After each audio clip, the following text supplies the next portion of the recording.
স্বাগতম সকলকে Farhad college point চ্যানেলে। বহুদিন থেকে ভাবছি একটা বিষয় নিয়ে আলোচনা করব।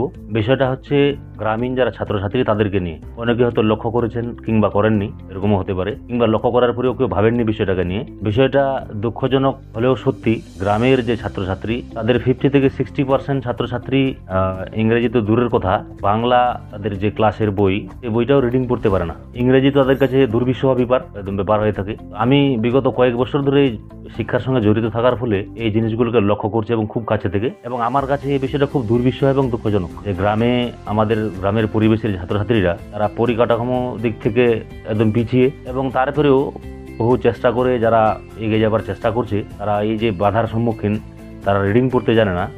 এই সমস্যাটা আমার কাছে ধরা পড়েছে বিগত কয়েক বছর ধরে। আমি দেখছি এবং পড়াচ্ছি ছাত্রছাত্রীদের যে তারা বাংলা, ইংরেজি, ইতিহাস, ভূগোল এসব রিডিং পড়তে পারে না। এবং অঙ্ক তো আরও কঠিন ব্যাপার। অঙ্ক বিষয়টাকে এত শক্ত মনে করে তারা যে অঙ্ক বিষয়টাকে নিতেই চায় না মাথার মধ্যে। এই ঘটনাগুলো, এই বিষয়গুলো আমার কাছে এবং আমার সঙ্গে যারা কাজে যুক্ত আছে তাদের কাছেও একটা কঠিন বিষয়।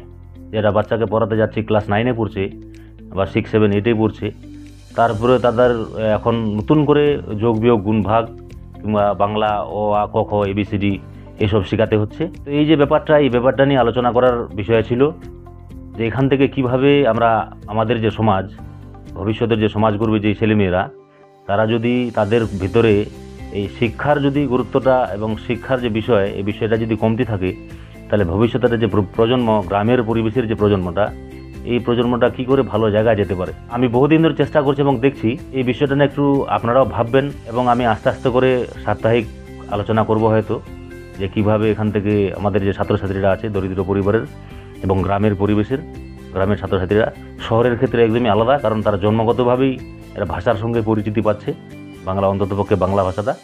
আমরা যারা গ্রামের মানুষ, আমরা বাংলা ভাষাটার সঙ্গেও সেভাবে পরিচিত নয়, এবং স্কুলে আসার পরে বা কোথাও কোনো শিক্ষা প্রতিষ্ঠানে গেলে তবেই তারা বাংলা ভাষার সঙ্গে পরিচিতি লাভ করছে। এভাবে আমি সাপ্তাহিক একটা করে আলোচনা করব এবং আপনাদের পরামর্শ চাইব। সকলকে ধন্যবাদ জানিয়ে আমি আমার ভিডিও শেষ করছি। আপনারা বিষয়টাকে একটু ভেবে দেখবেন এবং জানাবেন বিষয়টাকে কিভাবে কি করা যায়।